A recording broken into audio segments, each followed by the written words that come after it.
Velsura. That time I got sent back in time as a slime, by Lobotomiskii. Chapter 8 Tormented Flames Shizu Pav. Please. Stop this.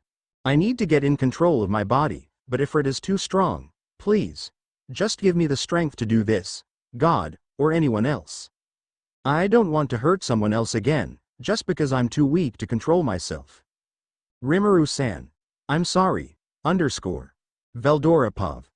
Long time no see, Cherries. I shout to attract the attention of the fire spirit. I'm very sorry, but I have to stop you right here. I declare with brimming confidence. Ifrit appears to be enraged, and launches multiple fire-based attacks at me. I dodge most, but some land onto me. Luckily, my heat resistance saves me. Icicle Lance. Ellen launches a shard of ice at Ifrit, who dodges it. If I remember correctly, Rimuru defeated Cherries using Naruhodo. Ellen. Fire an icicle lance at me. She asked, confused, but I nodded at her, confirming my intention. She responded with a determined hum, before redirecting her attack at me. I absorb the icicle, while Great Sage analyzes its magical composition. Notice. Analysis of spell. Icicle lance successful. Kua ha ha ha. Ifrit, prepare yourself, for I shall now show you my ultimate attack, 20-meter radius emerald splash. A myriad of magic circles appear in the sky, all directed towards Ifrit. As I activate the magic, a barrage of icicles assaults Ifrit from all directions. He attempts to block it, but fails, obviously. Fool. No one can just deflect the emerald splash. Ifrit eventually collapses to the ground, with bruises and cuts all over his body. I approach him, slowly and menacingly. I'm totally not a Chuyunibyo, okay? I'm actually the main character. Ifrit snarls, and summons a dozen or so clones, who surround me. But unfortunately for him, no one can deflect Emerald Splash. However, it seemed he had yet another trick up his sleeve. A flare circle. My small body was engulfed by Ifrit's flames, but it seems like he still hasn't learned the lesson I taught him last time. Actually, I haven't taught him that lesson in this timeline yet. I'll make a note to do that. The fire dissipates to reveal an unharmed me. Kua ha ha ha. Ifrit, you'll need a lot more power if you wish to hurt me. He tries to raise his hand to conjure another magic circle, but he can't. Kua ha ha ha. That's right, you've been caught by my thread. Ifrit struggles, but the thread doesn't budge. Ifrit, no, Cherries, I'll be sending you into my stomach now. Take your time to reflect on your actions, you'll have someone there to help you, anyways. I smirk at that last part. Ifrit seems to take offense to that, and growls at me, trying to attack me, but he can't. I activate Predator, and devour his body, consuming the heat and flames along with him. Great Sage. Separate Shizu from Cherries, and find a way to save Shizu. Notice. Individual. Shizu has been successfully separated from individual. Ifrit. I nod in satisfaction. However, with your current skills, you cannot save the individual. Shizu. Without reintegrating the individual. Ifrit, or another high-level spiritual life form. Shit. Now you tell me that there's no way to save Shizu? Even after I promised I would? Arg. Suggestion. You can store the individual, Shizu, in your stomach temporarily until a method to save her is discovered. That's better than nothing. But that means I still have to find a way to save Shizu. Man, I just want to laze around and read manga. But this is important. I will find a way to save Shizu, no matter how many brain cells I sacrifice. Kua ha ha ha. Ifrit POV. I find myself in an unknown space. How did I get here? The last thing I remember is fighting a slime. I was enraged at its mockery of me. I was determined to defeat it, but I lost in the end. I suppose this is the slime's stomach? There me. I sent in a friend for you. Treat him well, alright? Kua dash ha dash ha dash ha. Worry not. However, I do wonder, what's the point of sending this guy to me? I'm hearing voices. Fret not, other me. It's simply part of the genius plan I devised to save Shizu. Kua ha ha ha. Kua dash ha dash ha dash ha. As expected of me. Strangely, it seems like there are two beings conversing, although their voices seem to be identical. Hash kua dash ha dash ha dash ha. Hash. Hash kua dash ha dash ha dash ha. Hash. How annoying.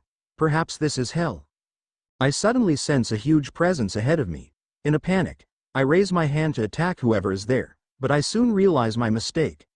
The beam of fire is simply deflected by the jet black skin of the being before me. The fire illuminates the surroundings, allowing me to see the entity in its entirety. Blue-black scales, enormous wings, piercing eyes. Storm dragon. In response to my fearful reaction, the dragon loudly laughs. Kua ha ha ha. At this moment, I realized just who know what I had challenged. Veldora Pav. Rimuru-san. Thank you. I kinda want to boast right now, something like, Kua ha ha ha, of course, that's just how great I am. But I feel like this isn't an appropriate time. I almost hurt someone I cared about again. I don't know what to say right now, so I'll just stay silent. Rimuru-san. Would you mind listening to my story? Of course. I affirm loudly, probably too loudly. I think I might have startled her a bit. Sorry, Shizu. Her gentle expression returns to her, and she continues. She starts to tell me her story, about how she got summoned by that Leon guy, and how she killed her friend. How she was adopted by the hero. She continues talking for a while, and I stay beside her, listening politely. She eventually ends her story. You see, Rimuru-san, I want to let people know my story, to let them know how I lived. To let them know that I lived. Her body starts to age rapidly as she finishes her request. She looks at me with peaceful eyes, the eyes of someone who has accepted their death. Rimuru-san. Can you please do something for me? I nod.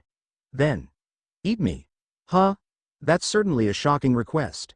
Well, I've already seen this once, but still. Just like you ate the curse that was placed on me. That made me so happy, you know? She pauses for a while. I dislike this world, but somehow, I can't abhor it. She says with a trembling voice as tears begin to form in her eyes. I don't want to be absorbed by this world that I hate, so this is my last request. Her voice is filled with sadness, but also a strange conviction. Please. Let me rest inside you. I won't. I've already made up my mind long ago, Shizu. Huh? Because you won't be dying here, Shizu. I'll make sure. But, Shizu. Don't even think about dying here, those children need you. Will they even want me back? I abandoned them. She shouts angrily. Why would they even? Why would anyone want to keep a burden like me alive? Everyone already abandoned me. Demon Lord Leon. The hero. Even Hinata. And it's because I'm useless. Even now, I'm only making myself a burden to you, Rimuru-san. I can't live like this anymore. I can't live with myself while knowing that I killed her. I can't live knowing that I'll only hurt the people I care about. Shizu. That was Ifrit's doing. You never wanted to hurt anyone, you were just forced to against your will.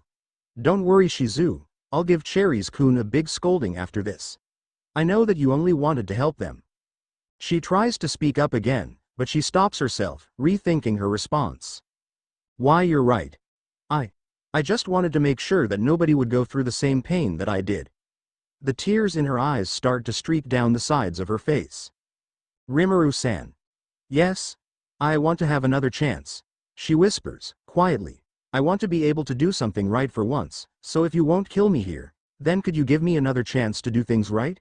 She says louder this time, with hints of hope finally returning to her voice. Kua ha ha ha. Who do you take me for? Of course I can. She smiles as I explain to her how I plan to save her. All right then, I accept.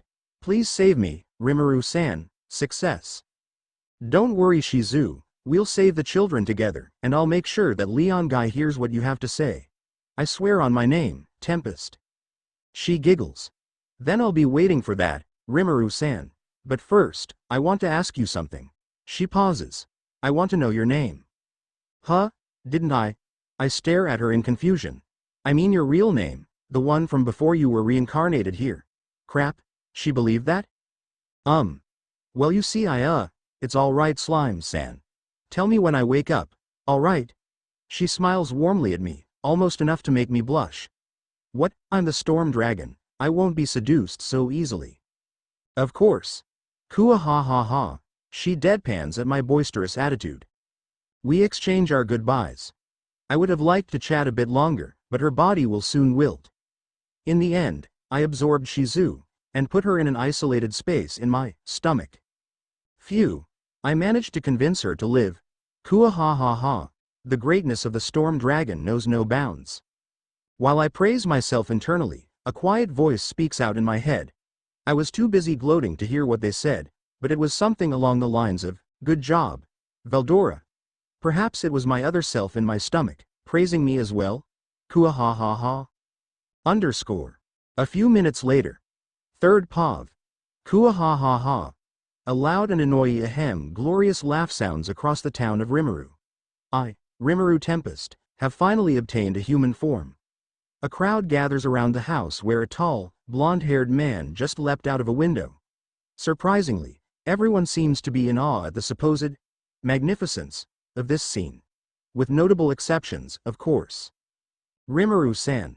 The idiotic trio shouts, having pushed through the crowd of goblins to see the glamorous new form that their friend has taken. What happened in there?